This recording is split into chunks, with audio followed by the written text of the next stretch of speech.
You're listening to Stellar Success, Leveling Up for Medical Pros with Dr. Tudor Francu. Join us as we explore how medical professionals can achieve stellar success in all areas of life. It's time to level up. Dr. Alto, how are you? Good. How are you doing?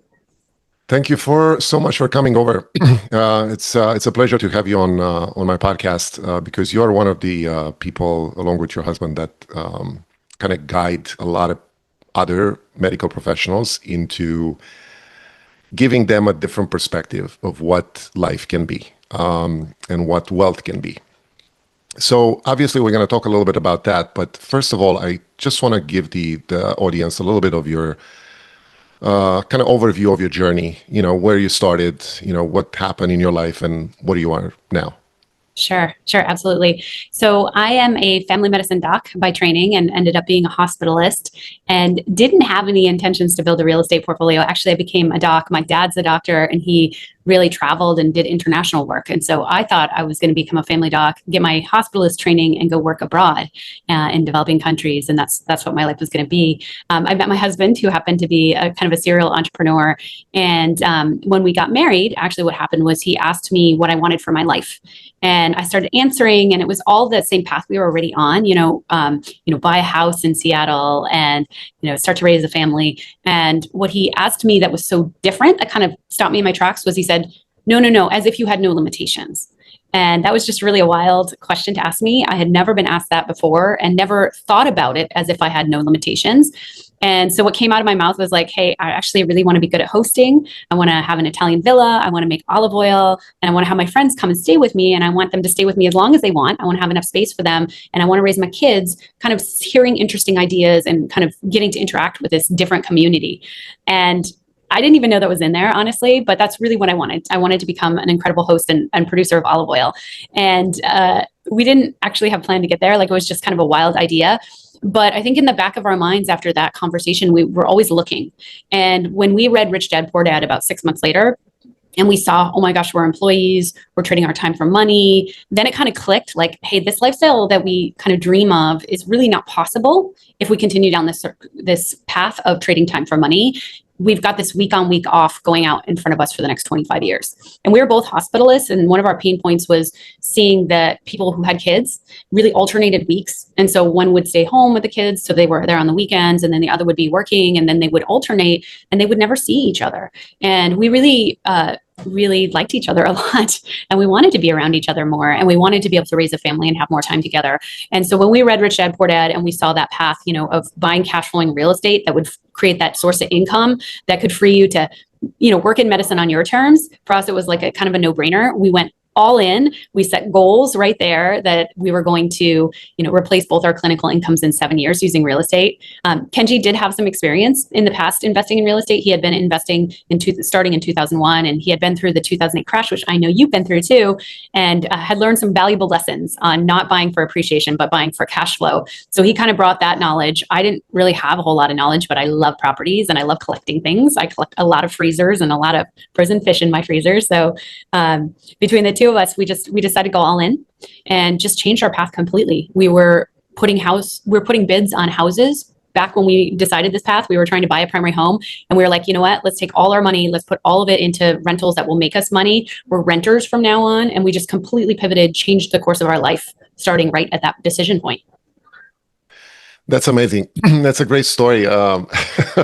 Sprinkled with this love for real estate investing. And I can keep thinking about the fact that book was such a transformational landmark in the lives of so many people. Mm-hmm. And I have a personal story on that, because the moment I read, I went to one of the first seminars that Robert Kiyosaki was given, by himself and his wife, out in Virginia, to sell his book. And it was a small venue. You get to talk to him and exchange ideas. I still keep it in my memory, because that moment changed my life too. And I wish more people in our profession would start reading that book, because it's a different animal. It kind of shifted the whole mindset of so many people into what is an investment and what a liability and an asset mean to you. Why real estate? Because, I mean, we make a lot of money as doctors. We spend a lot of money too. Most of us go into stock market. It's easy. It's passive. It's a no-brainer. You don't have to like think too much. You just put your money there or hire a financial advisor. Real estate is not that. Why? Why? Well, because our goal was to get to financial freedom as fast as possible. And we set this goal of, replacing our clinical incomes in 7 years. And there's no way to do that in the stock market unless you have a ton of money to start. You just cannot get the returns. And, I can't even say that we knew enough to know what kind of returns we could get. We didn't even know if we could actually do that 7 years. But what we read was Millionaire Real Estate Investor by Gary Keller as well, right after we read Robert Kiyosaki's book. And we had this model for other people who had gone to become millionaire real estate investors who were just, like us, like they were actual teachers or whatever, and they had professions and they built a real estate portfolio on the side and they went on to be able to get to financial freedom. And so for us, what we knew is we were going to build a family, we're going to have kids. We didn't want to get to financial freedom when we were 55 or 60 or 65. We wanted to do it while we were young enough to still, have that ability to travel a lot, to be there with our kids and get to watch them growing up, to be able to have that vision of, being in Italy months at a time. And so it didn't make sense that we were going to be able to do it with anything like the stock market where we wouldn't have another source of income either. So that's the other key. It was not only going to take us forever because we didn't have a whole lot of money to start with the stock market, but also the stock market, yes, you can get some dividends, but you're not getting cash flow. And what we realized was we needed another source of income that could replace us working because that was the time for money. And, really when you think about it, you could build a business like a startup, but the risk is pretty high. You have to educate the customers. You have to, put all the systems and processes in place. You have to hire employees. You have to train them. Or if you invest in real estate, you're buying a business that's already running. If you buy a property that's already, being rented, you already have the systems and processes in place. There's already property managers trained up to be property managers. There's contractors who know how to do their job. The systems for getting cash flow all set up, and you're not taking on the risk that you have in starting a startup right from scratch. One of my mentors is Keith Cunningham, and he's a funny 70-year-old kind of businessman who just tells really hilarious stories.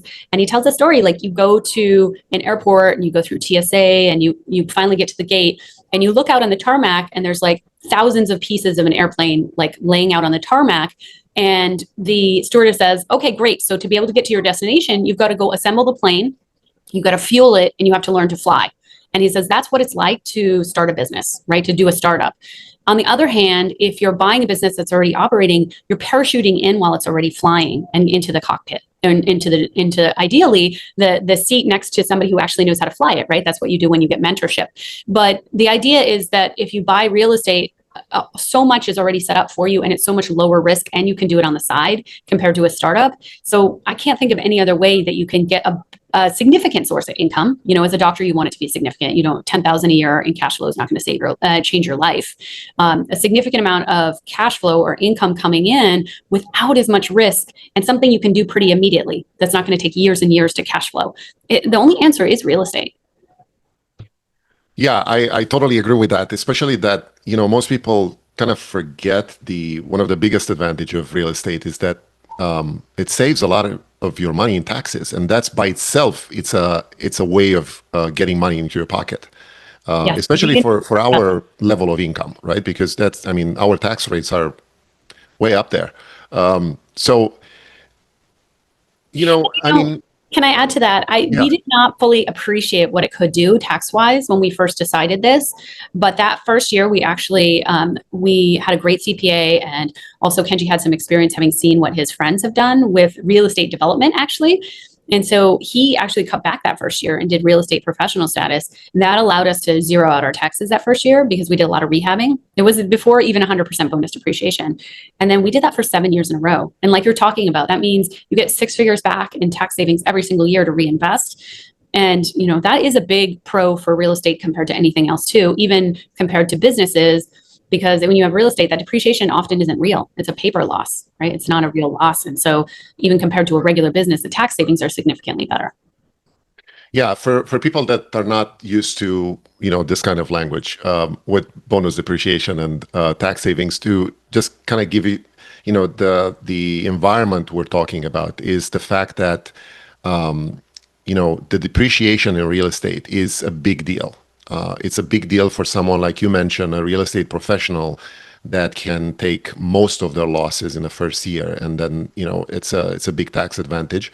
Or you can spread it out over the next few years for anybody else, but it's not that big of a deduction, I would say, in the first year. Now, I want to kind of go back to you a little bit, and you're successful. You're successful in real estate. You're successful in your family. You have a platform for educational purposes right now. But I'm not sure if this success is based only on successes.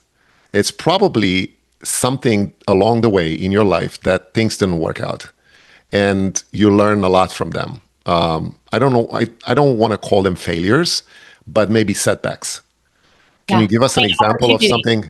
Yeah, Learning opportunities. Yeah. exactly. Learning opportunities. Anything that comes to mind as an example for people to realize what you overcome. Yeah, so that's a really, really great question. So I feel like, the first thing that comes to mind, honestly, is divorce. So I had a divorce before I met Kenji, before I got together with Kenji. And I feel like that probably for a lot of people would be seen as a setback. And at the time, it was definitely not what I had planned, obviously, and a very challenging time in my life. I think that I was raised, or maybe innately even had a sense of possibility even within dark times. And that had really helped me to be able to get through that and to kind of go on to create a vision of what I wanted in my next relationship and create ultimately the vision that I developed with Kenji, right? This kind of partnership, this, I don't want to say equalness, but we really are core partners for each other, where Energy that goes we along. trust each other. Yeah, we trust each other a lot, and we know we make each other better, even in challenging times where we disagree, where we don't see things the same, where we have a point where we're, on opposite sides, arguing opposite sides. We both have a deep respect for each other and a deep understanding that we're making each other better. And so I think if you ask me the biggest setback in my life, it probably was getting divorced and kind of changing the path of my life. But it's interesting. When you asked that question, I kind of had challenged answering it because I know it was needed. I know it was needed to make me who I am today, and I don't regret it. And I don't look back at it with negativity either. I know that I made mistakes that kind of led me to that space, and I also know that I've grown because of it. And so that's kind of even setbacks in real estate. Like, there are setbacks in real estate. There are times where we had properties that didn't work how we thought they would, and we sold them, right? We moved that money into better properties. You can call that a setback. But I truly don't regret it because it's what ultimately made us who we are today. Does that make sense? Yeah, absolutely. I mean, these are the moments you learn from the most. I would think. The things that don't work. Yes. The things that you need to pivot in a way or another, and that's the learning curve. That's the upside of the learning curve. And that's every single year. Okay. Yeah. Even now in semi-retired MD, a multiple 7-figure business since like 2020. I still have things that are setbacks every single year. I still have things that I have to learn.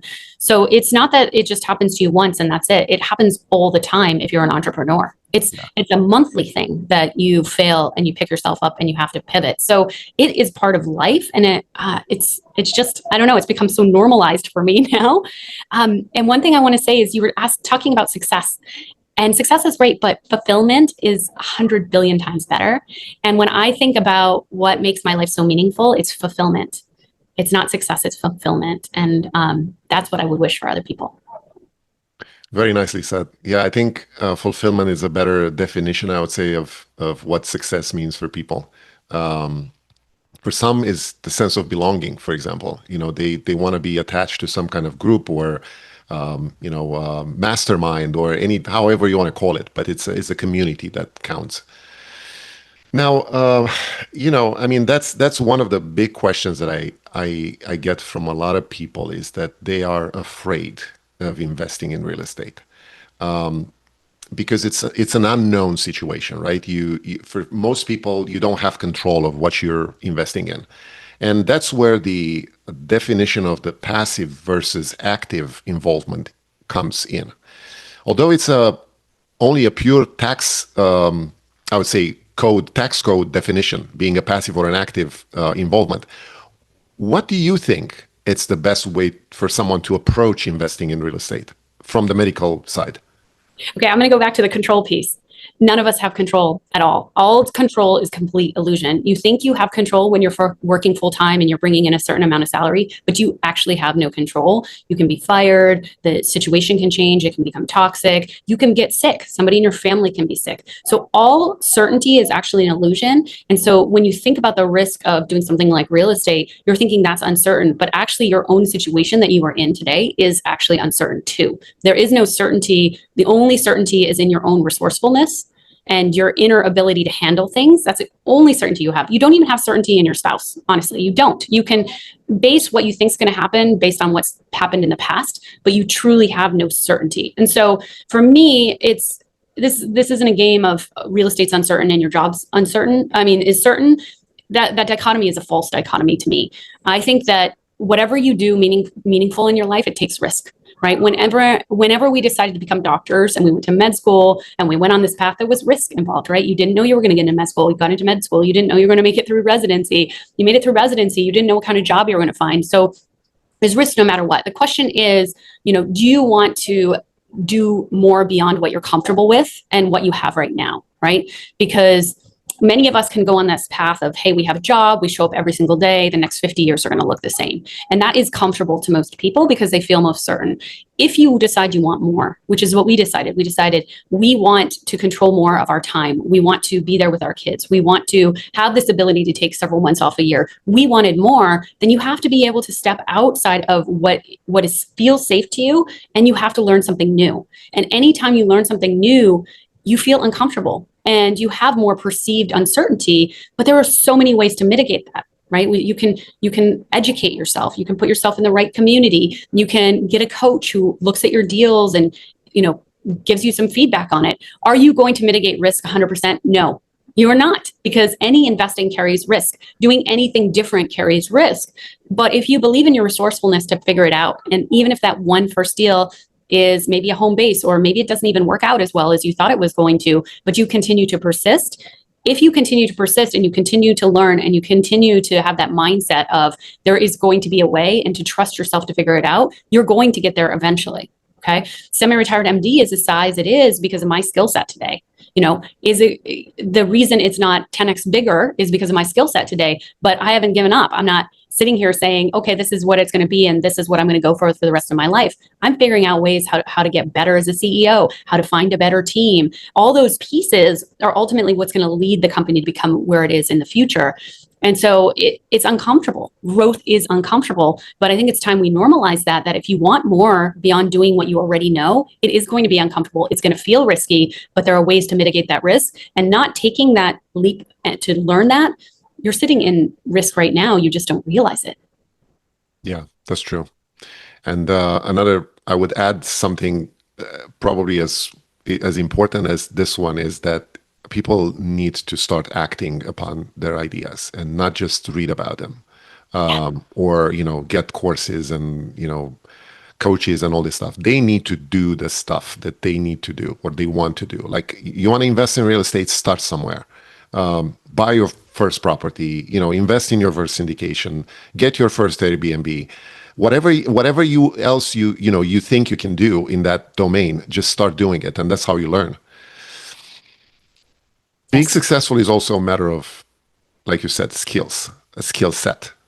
What do you think are your best skills that brought you up to where you are right now? Definitely mindset. By the way, all skills are learnable. There's nobody born with them, right? You learn it over time. So if you want a skill, you can go get it.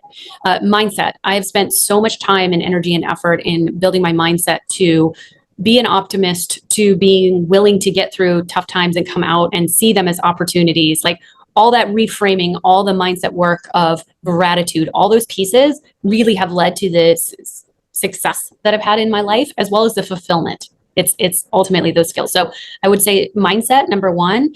And number two, just a really ravenous want to learn and to meet my full potential. And what that means is I'm constantly reading, I'm constantly getting coaching from different coaches. I'm learning from other people who are ahead of me. I'm learning from everybody around me.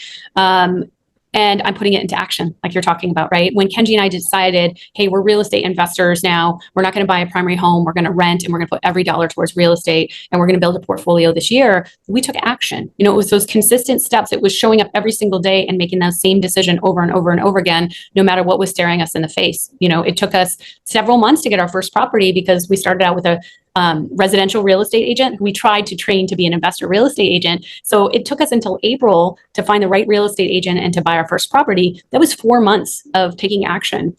And we could have quit any day, right? But we showed up every single day because we knew what we wanted and we were willing to take those consistent actions. So I would say skill set wise, it's mindset, it's learning, it's a real interest in learning, and then making a decision and then taking action. And when you put those pieces together, and again, it takes everyday, effort to do that, your success is inevitable. Yeah, you mentioned something very important, the willingness to learn. And I think, in general, I think medical professionals are those type of people, right? They couldn't get where they are if they're not willing to learn, because it's a lot to learn to go through medical school and residency and all this stuff. So I'm thinking it's the same thing in real estate investing, because you don't know what you don't know, and unless you have someone or somebody or something to teach you and you learn from them, you're never gonna know what you don't know. What do you think is the best thing, or the best advice, I would say, that you would give someone to start investing in real estate?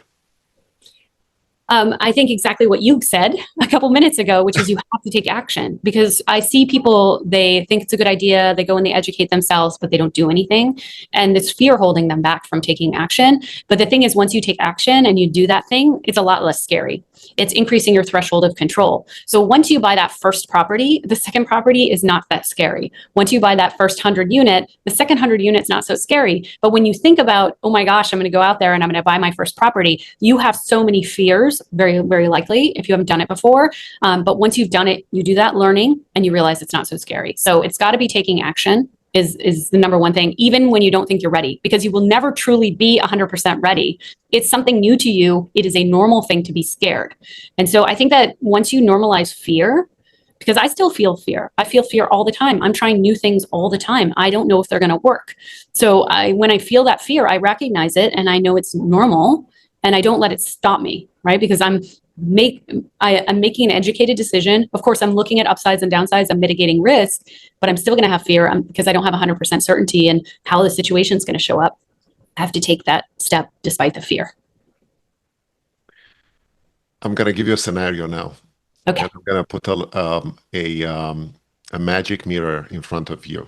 Okay. And you would see yourself when you started this whole thing. Yes.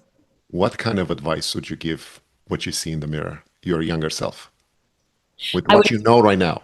Yes, I would have told me to get mindset work earlier. I really swear that the reason our real estate portfolio is the size it is, the reason we have so many successful businesses, the reason we have the relationship that we have really was mindset work. And so I would say, go get some personal development work, read books and attend lectures and do that work earlier. I would have gotten me much further, much faster if I had done that. Very interesting. Is there anything you recommend for people to attend? Any kind of, books, conferences, communities of that nature? I'm a personal fan of Tony Robbins stuff. That's where we first really got into mindset work very heavily. We do organize a group kind of seating every year at UPW, Unleash Your Power Within. It's in October in Anaheim this year. Last year, we had almost 300 people from the physician community come. So I would highly encourage people to come do that with us and with the rest of the community. But even if you're not in the position that you want to attend something, start reading. Start reading maybe Tony Robbins books, Carol Dweck's books on growth mindset. I think are really useful, especially if you have kids. I read so many books all the time now. I'd say, half are personal development, a quarter are spiritual books, and a quarter are business books. That's pretty much what I read. Very nice. Yeah, very nice. Tell me a little bit about your platform. So, what do you want to achieve with your platform, and where do you want to go with it? Yeah. So we have Semi-Retired MD, and the goal of Semi-Retired MD is to help physicians build lives they love. So it's really about helping people be able to learn the skill set of real estate. Because one thing you mentioned, you were mentioning when we were talking about Robert Kiyosaki, you were talking about, trading time for money, employee stuff. But one thing we didn't talk about was how important getting a financial education is, and how when you have that financial education, nobody can ever take it away from you. So if you know how to make money with something else like real estate or a business, that's a skill set you have for the rest of your life. And so I think getting a financial education is really, really important. And reading books and making sure that you get that skill set is important. So Semi-Retired MD is really about helping people have that education of how to build their own real estate portfolio. So they can completely fast fire themselves, because we want them to be able to have that freedom of knowing they know how to do it, rather than, as much as I think passive investing is great for people, especially if they're not willing to own their own rental properties. I do believe that owning your own rental properties is how you get to financial freedom as fast as possible and empower yourself to have a different skill set to make money, which sets you up for life, because now you're free in a way that you're not when you're thinking, oh, I got to trade my time for money. So Semi-Retired MD is really about helping doctors get that education in real estate and build their own portfolios and live. Ultimately, the goal is to build a life you love. A life where you work on their terms. It doesn't mean you have to quit. A lot of people love being doctors. They just want to work half time, or they want to work at a job, or they want to volunteer, or they want to work at a job that's not a toxic environment. And they want to be able to stand up and say, hey, this isn't working. Let's change this, without being fearful that their whole, financial future is at risk. We have Fast Fire Capital, and that's really about helping doctors invest passively in multifamily opportunities, but also we're actually building it out to be alternative investments, which I think doctors don't get access to generally. When you look at ultra high net worth individuals, they have about 60% of their assets in alternative investments. Those include real estate, but there are a lot of other alternative investments. Most of us as doctors are just taught, put our money in the 401k in stock market, and that's it. 95% of our wealth is tied up in the stock market. That is not diversification. So Fast Fire Capital will become more and more alternative investments to allow doctors to have that space to be able to get beyond the stock market and actually diversify. And then I started Biara this year, and that's for female entrepreneurs to build and scale their businesses boldly. I feel very strongly about the CEO, skill set that I've gained, and being able to pass it on to other women. When you look at women who own their own businesses, almost like 45% of businesses are owned by women now, but they make 6% of the revenues. And so they're making less money, and VC funding is like 2% to women. There's all these inequities. So I want to help more women build businesses that are really successful, that are profitable, that are not, leading them to be burned out, but they have more ease in them. They're setting up systems and processes and using leverage so that they can ultimately change communities, because that's what women, when they have money, do. They change communities. So and then of course we have our own real estate portfolio and that as well. But those are really the projects I'm passionate about, and that's why I do them. That's awesome. I certainly want to advise people to look into your work and your possibilities of teaching them. How can they get in touch with you? Yeah, the best way is to go to semiretiredmd.com or Biara, BEYARA.com, or fastfirecapital.com. And we often do like webinars, teaching webinars or challenges or things like that. And so if you join our newsletter, you get newsletters from me every single week, and you'll be able to see the things that we're hosting and be able to join us on any of them.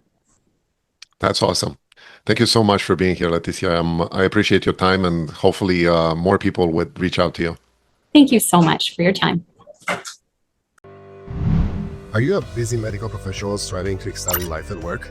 Stellar Success Podcast brings you the habits and insights of top leaders in medicine and beyond.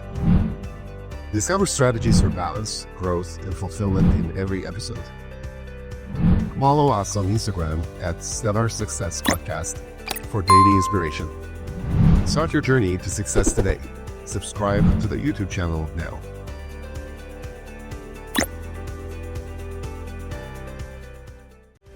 That's a wrap on Stellar Success, Leveling Up for Medical Pros with Dr. Tudor Francu. Interested in joining us? Go to stellarsuccesspodcast.com/guest to apply. Stay stellar and level up.